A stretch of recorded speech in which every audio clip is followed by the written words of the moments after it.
Olá pessoal, então como nós combinamos, vamos fazer uma apresentação aqui como forma de nivelar o conhecimento de vocês em imunologia. Tem pessoas que já viram imunologia normalmente nessas turmas há muito tempo, outras já viram mais recentemente.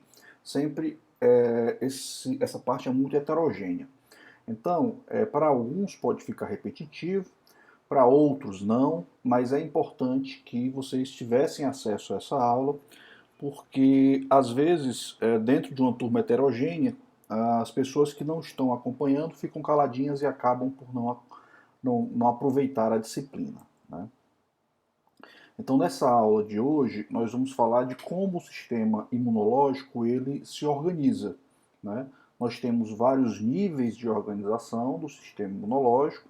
Nós estudamos o sistema imunológico separado de outros sistemas por uma questão didática, mas, obviamente, como vocês mesmos já atestaram, ele está intrinsecamente relacionado ao sistema endócrino, à patologia, ao sistema nervoso, enfim, cada dia mais essas interações estão mais claras. Esse é um gráfico para a gente ver a importância, né, do conhecimento em imunologia, aqui no caso das vacinas, né? Então você vê aqui o número de casos na Polônia de 1960 a 2000, com o início da vacinação aos 12 a 15 meses, você vê aí na linha vermelha e na linha azul a redução do número de casos. Na verdade, para a grande maioria das doenças infecciosas, as vacinas foram uma revolução. Essa imagem é uma imagem da revista Forbes que mostra a percentagem de redução, né, de mortes, né, e para várias doenças como difteria, influenza, hepatite, sarampo, rubéola, enfim. Outra coisa importante no caso da imunologia é conhecer os transplantes, né? Conhecer de que forma os transplantes são rejeitados. Isso também faz parte da imunopatologia, né? O Ceará vem crescendo, em 2016 aumentou mais ainda esse número para 1.800, vai mantendo uma média muito grande de transplantes e quem garante isso, parte disso, é o conhecimento da imunologia. Em terceiro lugar, nós temos visto um envelhecimento da população brasileira e com isso o aparecimento de um número de casos maior de doenças crônicas relacionadas à imunologia, como a artrite reumatoide, a psoríase, a diabetes tipo 1, lúpus, né? Todas essas doenças, elas aparecem com mais evidência com o envelhecimento da população e você só consegue diagnosticar, você só consegue tratar essas doenças se você conhecer minimamente a base imunológica. Então, tudo algumas ideias aqui de por que estudar esse sistema imunológico. O conceito de imunologia, né, o nome vem do latim, né, immunitas, que é livre de taxas, no caso da biologia, é livre de doenças, né? Aqui no Brasil a gente tem uma tal de imunidade parlamentar, mas nem vale a pena falar sobre isso. Então, o conceito aqui, imunologia, é o ramo da biologia que estuda o sistema imunológico. Ele tem um funcionamento normal, né, de defesa, principalmente, mas ele tem também uma parte imunopatológica, onde o sistema imune está envolvido, direto ou indiretamente, na doença. E a gente pode citar doenças autoimunes, as doenças de hipersensibilidade, as imunodeficiências, os transplantes.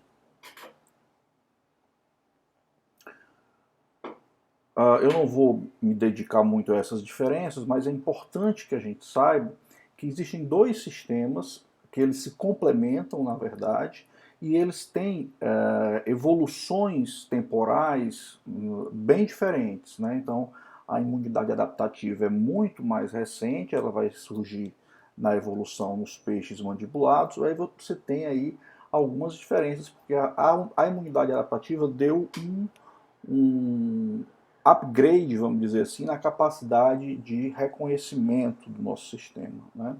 Então, enquanto a gente tinha uma diversidade limitada na imunidade inata, agora nós temos uma muito maior diversidade, né?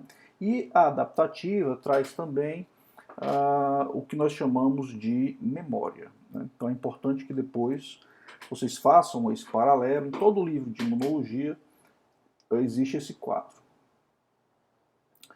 Bom, a imunologia é uma ciência muito recente. Então, se a gente for buscar aqui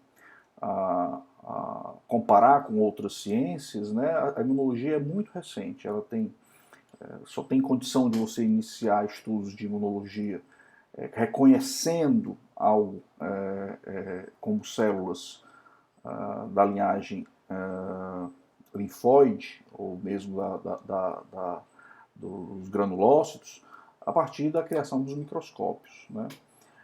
Quando a gente vai para a história, a gente vai ver que a vacinação, os primórdios da vacinação, vamos dizer assim, onde nem se conhecia o porquê das coisas, no final do século XVIII, né? Aí, isso em 1796 na Inglaterra, né, com o Edward Jenner.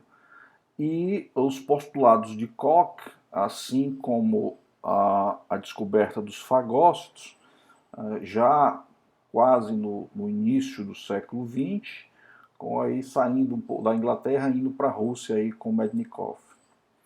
Os anticorpos monoclonais no final da década de 70, início de 80, mas lá pelos anos 60 nós tivemos aqui a identificação das células T. Então vejam que se a gente for traçar um paralelo aqui em relação ao tempo, é muito recente os conhecimentos que a gente tem de imunologia. E é por isso que, na verdade, muitas vezes é preciso revisar, né, conceitos, revisar consensos, né, porque essa ciência ela muda muito. Aqui é um pouco de história, eu não vou demorar muito, mas só para a gente ter uma ideia do que era a varíola, né, no século XVIII e como ela faz parte da história do desenvolvimento da imunologia. Nós estamos vivendo agora uma pandemia, né? Você imagina isso no século XVIII, sem informação, com um vírus que criava uma deformação por conta dessas pústulas que apareciam nas pessoas, né? E aí deram vários nomes a essa doença viral, né? O mais terrível de todos os ministros da morte, o monstro pintado, né? Que realmente gerava uma situação muito, muito difícil para os pacientes. E você imagina isso sem remédio, sem tratamento, sem vacina, né? Então, nessa angústia, já no século XVIII, foi transportada uma técnica que existia na China de remover os líquidos que saíam dessas pústulas e, através de arranhões na pele, introduzir esse material. É claro que parte desse material possuía vírus viáveis e algumas pessoas, por conta disso, morriam, né? Mas, como existia uma roleta russa que era você contrair a varíola na época, muitas pessoas levaram isso para a Europa, né? Em 1797, isso é história também, o Jenner verificou que um grupo de pessoas estavam imunes à varíola, eu não vou me demorar aqui. Essas pessoas ordenhavam as vacas, né? Ele a partir daí recolheu o líquido dessa varíola mais branda, passou no braço de um menino, e isso é considerado o início, né, da vacinação. Por isso que vacinação vem de vaca, né, que tem relação a essas ordenhadoras, e aí se nasceu o princípio básico, vamos dizer assim, da vacinação. Depois disso, né, em 1959, a Organização Mundial de Saúde decidiu a realização de um programa de erradicação da varíola, e na década de 70 houve a erradicação, 200 anos depois desse conhecimento básico, né, desenvolvido pelo Jenner. Para quem quiser conhecer um pouco mais do trabalho dele, da história dele, né, existe um museu na Inglaterra sobre isso. Bom, mas vamos aqui para o sistema imunológico, né? Então, no sistema imunológico, a gente pode estudar a nível molecular, a nível celular, a nível tissular e orgânico, né? Então, são várias ordens de grandeza. À medida que nós diminuímos essa ordem de grandeza, mais complexa a coisa fica, obviamente, né? Então, nós temos aqui como a molécula da resposta imune adaptativa o anticorpo, que tem essa forma de Y, que nós temos as células que compõem o sistema imune e as características gerais. Então, o sistema imune ele é específico, ele tem a propriedade de especialização, ou seja, para cada tipo de micro-organismo classificado você tem uma resposta. Por exemplo, bactérias intracelulares você tem uma resposta, vírus você tem uma resposta, então essa resposta consegue se especializar, né? Diversidade, nós temos, apesar de uma linhagem, de uma quantidade determinada de informação nos ácidos nucleicos da linhagem germinativa, nós temos a capacidade de fazer recombinação e isso gera nos receptores uma diversidade muito grande. Temos a memória, né, imunológica, que eu já falei, a expansão clonal, né, a partir de uma molécula, de um leucócito selecionado, né, você tem a geração de vários clones desse, então essa cinética também é uma característica importante, porque aí você não precisa ter grandes quantidades de todos os leucócitos importantes já desenvolvidos, né? Você deixa isso de uma forma silenciosa. Se houver o desafio antigênico, esses leucócitos eles proliferam. Tolerância, né? Que está muito ligada à relação às doenças autoimunes, quando isso não ocorre. E uma coisa que a gente esquece que é importantíssima, que é a homeostasia, né? A capacidade de se contrair. Não adianta você ter uma Ferrari e não ter freio, né? Então, os leucócitos, né, aqui a gente vai fazer um overview, é a primeira aula, né? Os leucócitos, se você imaginar 1 milímetro cúbico, né, um dadinho bem pequenininho, cabe de 5 a 10 mil em condições normais, né? Existe uma linhagem mieloide, que vai dar, no final do desenvolvimento, o que nós chamamos de granulócitos, eritrócitos e plaquetas, e nós temos uma linhagem linfóide, né? Isso é determinado ainda lá na medula óssea, que vai gerar os linfócitos T e B e as células natural killer. Os granulócitos são os neutrófilos, que são mais abundantes, os eosinófilos e os basófilos, que são menos abundantes, e isso depende como vocês sabem, da forma como os grânulos dessas células se coram, né? Então os neutrófilos são os mais populosos, são fagócitos importantíssimos, acho que alguém falou isso no primeiro seminário, participam da reação inflamatória, sendo sensíveis, né, agentes quimiotáticos liberados pelos mastócitos, pelos basófilos e pelo sistema complemento. Então aqui para você ter uma ideia do tamanho de um neutrófilo, né, que também é chamado de polimorfo nuclear, em relação ao eritrócito. Então você vê aí várias formas, né, em que ele se apresenta. Eles são células que produzem pus, então são chamadas células piogênicas, né? E ele produz isso porque ele tem, nesses grânulos, várias enzimas que, ao serem liberadas, essas são células que acabam morrendo no tecido, eles acabam por dissolver ali algumas estruturas, né, do tecido, como o colágeno, né, e formando o pus. Eles possuem receptores que se ligam à fração Fc dos anticorpos, então vamos dizer que a pontinha única do Y dos anticorpos é chamada fração cristalizável, e eles têm a capacidade de se ligar a isso. E isso é importante por quê? Porque além deles reconhecerem o micro-organismo diretamente, se já houver anticorpos específicos, a capacidade dele reconhecer é maior ainda, né? E ele tem uma enzima chamada mieloperoxidase, que é uma marca registrada dos neutrófilos. Então aí o pus, o receptor Fc, que se liga a essa parte do anticorpo chamado Fc. Ele contém uma enzima também, então eles são muito antimicrobianos, então é importante saber de que forma essas células acabam por eliminar micro-organismos, então a lisozima ela hidrolisa a parede de bactérias gram-positivas, né? Ela é específica por aquelas ligações do peptídeo glicano, a lactoferrina, que sequestra ferro, que é importante para o metabolismo, enfim. Existem várias outras estratégias antimicrobianas nos neutrófilos, e isso nós estamos falando de uma célula da imunidade inata, né? A colagenase ela digere esse colágeno e isso gera o que nós conhecemos como abscesso.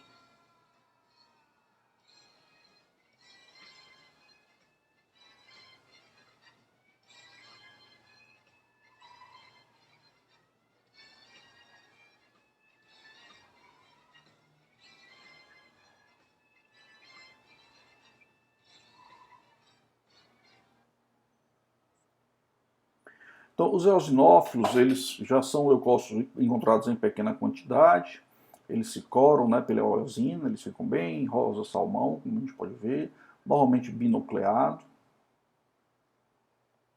E ao invés dele fagocitar, ele faz a exostose de uma proteína, né, que é uma proteína muito tóxica, sobretudo a parasitas, que é a proteína básica maior, a proteína básica principal, que é rica nesse aminoácido, né, a arginina, e é isso, por isso que ela acaba gerando toxicidade nesses grandes parasitas, né. A gente está vendo aqui, os parasitas são muito grandes, né? Não tem sentido físico fagocitá-los, então o eosinófilo entra aqui no dano, né, extracelular pela liberação da proteína básica maior, mas também de perforinas e enzimas líticas. Os basófilos também em pequena quantidade. A diferença básica é a localização, né? Os basófilos estão nos vasos, né?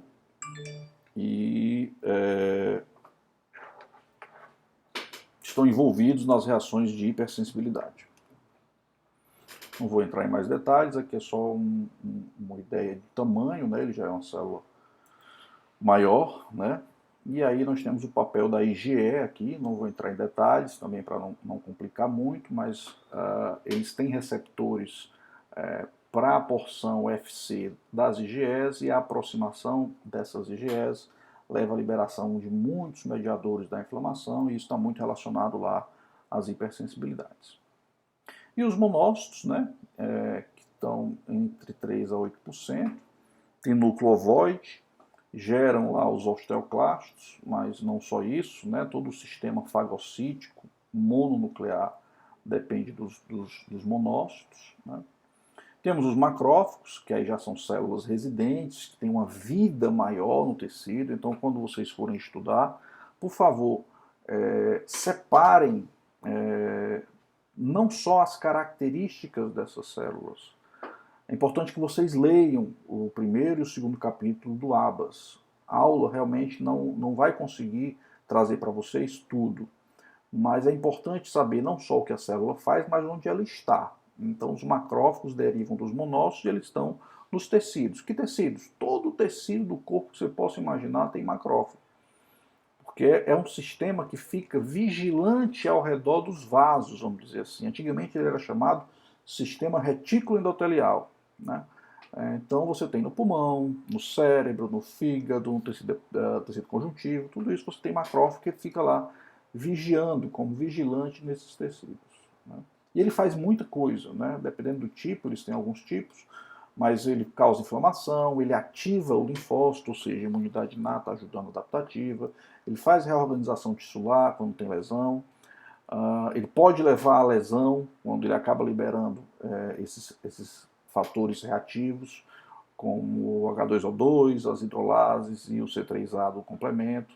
Ele tem atividade tumoricida e tem atividade antimicrobiana, né? Porque tanto de mediadores dependentes de oxigênio, quanto aqueles que são independentes, como nós já citamos aí a lisozima. Mas a explosão oxidativa, ou seja, a produção de intermediários reativos do oxigênio e do nitrogênio, é que é a arma poderosa dos macrófagos para eliminar micro-organismos. Então está aí, como eu falei, o sistema fagocítico mononuclear. Para cada lugar ele acaba tendo um nome diferente, mas são todos macrófagos. Como eu falei, separem, quando vocês forem estudar, o que é célula residente, como macrófago, como mastócito, o que é célula que tem uma movimentação dentro do processo de infecção, como os neutrófilos, é o papel das citocinas e mesmo dos mastócitos em produzir essa alteração no endotélio quando ocorre uma lesão, fazendo com que as células, né, na verdade o edema aconteça uma resposta inflamatória aguda. Os linfócitos são, via de regra, da resposta imune adaptativa, tem núcleo esférico, preenchendo quase toda a célula, então você não consegue distinguir um linfócito B de um linfócito T olhando, né, porque elas são muito semelhantes. Um núcleo muito exuberante, né, você só consegue através de técnicas onde você identifica alguns receptores específicos nessas células. Né? Então veja, não dá muito para errar um linfócito de qualquer outra célula. Né? Os linfócitos B, eles maturam completamente na medula óssea, e os linfócitos T, mais ou menos ali, eles têm um início de maturação na medula óssea, mas a finalização ocorre no timo, né? Por isso que eles são chamados de T-cells. Os linfócitos B de osso em inglês, né, bone, para não esquecer, eles são células que, ao serem estimuladas, quando os seus receptores são estimulados, no caso aqui anticorpos, você produz cópias desse receptor, mas não de forma ligada à membrana, e sim de forma secretada, que é o que nós conhecemos por anticorpos. Né? Essa é uma imagem do Genway, e bem simplificada, na verdade, quando o professor Ajax falar de resposta imune adaptativa, vocês vão verificar que há um auxílio para a grande maioria dos importantes antígenos das células T para a B. Então elas sofrem desafio antigênico, ocorre a expansão clonal, parte dessas células se desenvolvem para um outro tipo celular chamado plasmócito, são células dedicadas à produção de proteínas, no caso anticorpos, e parte vira célula de memória. Né? Os plasmócitos aí com um retículo endoplasmático rugoso, né, que produz proteína de forma exuberante. Os linfócitos T, eles são mais subdivididos. Né? Nós temos os linfócitos T que tem um cluster de diferenciação, por isso que é CD, né? CD8, ou seja, diferencia essas células para um determinado tipo celular, que são células chamadas citotóxicas, e as células T CD4. Dentro da CD4, nós temos T helper 1, T helper 2 e T helper 17. Né? São padrões que relacionam a resposta adaptativa em resposta celular, resposta humoral. Né? E resposta inflamatória com neutrófilo, no caso da IL-17, da T helper 17. Mas, repito, nessa parte o professor Ajax vai mostrar para vocês que, a depender de citocinas no momento do processo infeccioso, e dependendo também das características genéticas do indivíduo, a partir de determinadas citocinas você tem o direcionamento para uma resposta imune adaptativa celular, no caso TH1, ou uma resposta adaptativa humoral, ou seja, produção de anticorpos, principalmente, no caso do T helper 2. Isso é importantíssimo e fundamental para se compreender o que é imunomodulação. Né?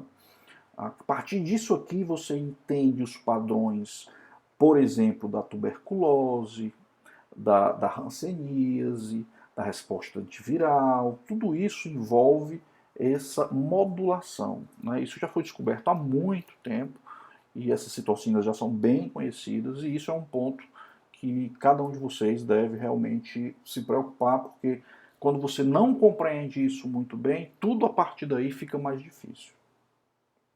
O CD8 ele é um linfócito citotóxico, então ele elimina células infectadas, é importantíssimo, né, para a defesa contra vírus. Né. As células NK são leucócitos, são linfócitos, mas há uma exceção à regra, porque eles são linfócitos que participam da imunidade inata, né.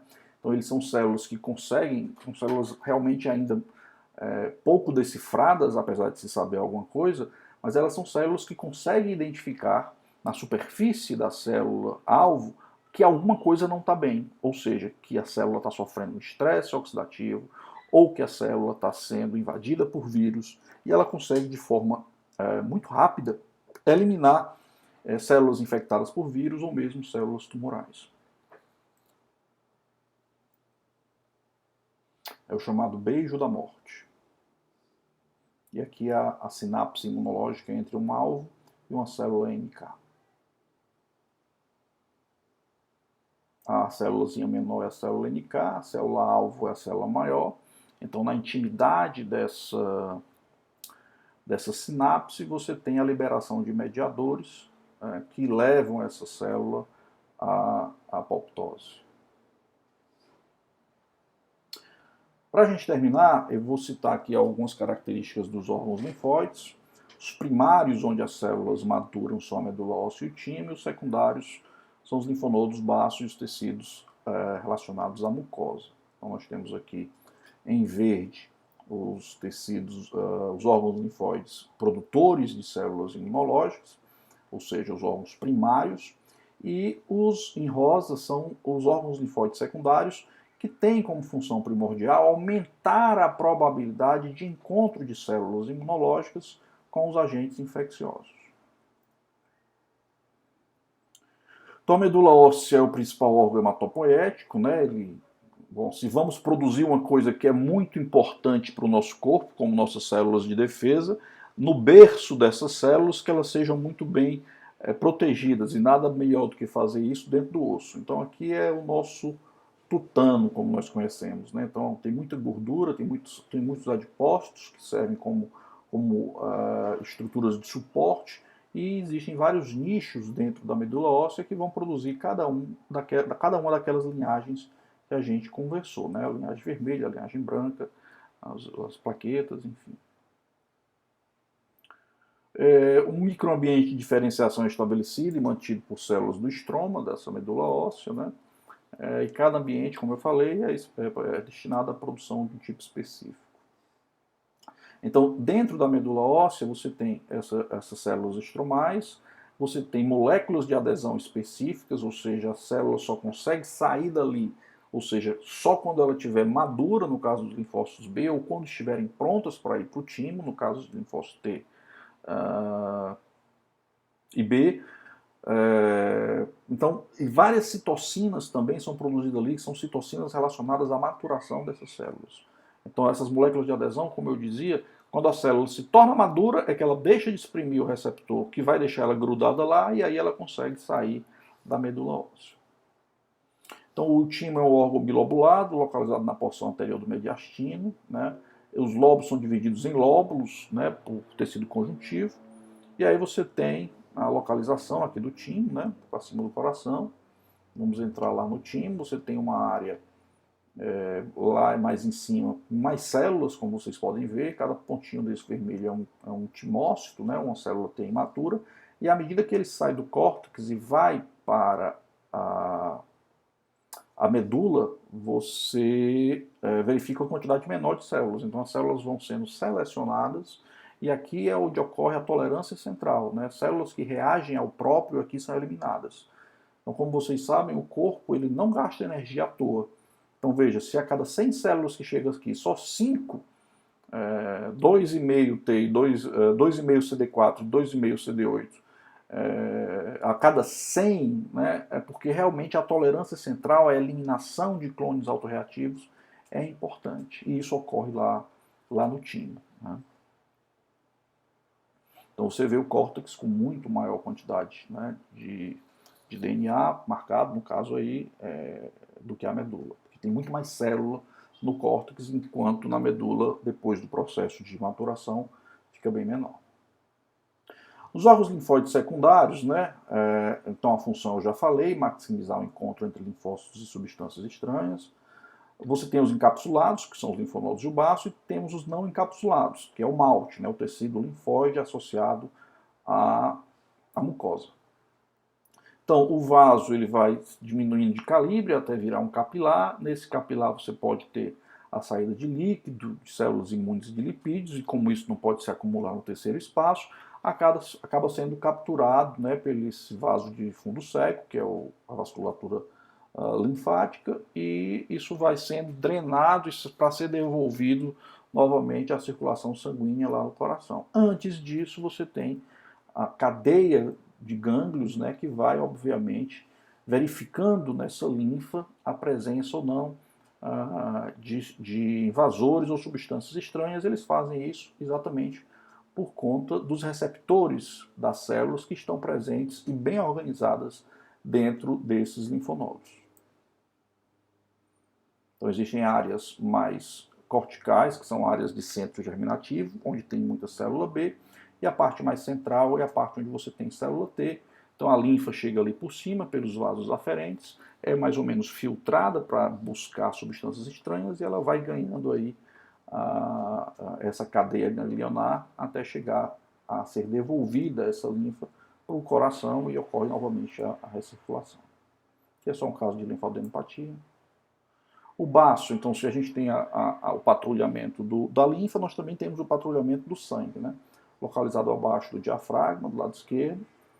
Então, aqui é a localização. E aí, se a gente verifica que não tem vaso linfático no baço, né? Você tem uma artéria esplênica e uma veia esplênica, e aí os linfócitos eles ficam organizados ao redor desses capilares quando ocorre a diminuição do calibre desses vasos que entram no baço. Então vocês têm essas áreas redondinhas, que são as áreas de célula T, e existe uma bainha, como se fosse um pano recobrindo esses vasos de células, que é chamada a bainha linfóide periarteriolar, que é rica em células T, e isso também faz o patrulhamento do sangue para verificar substâncias estranhas. Bom, essa é a introdução geral, existe já a 8ª edição do livro Abas, então deixem um pouco o Robbins de lado e passem a dar uma estudada no capítulo 1 e no capítulo 2, essa é a edição mais recente, e por favor, se vocês tiverem dúvida, não hesitem em perguntar, em anotar, para que a gente possa nos próximos encontros ter esse nivelamento que é tão importante para que a gente possa discutir melhor os artigos que vocês vão apresentar, levando em consideração esses aspectos imunológicos.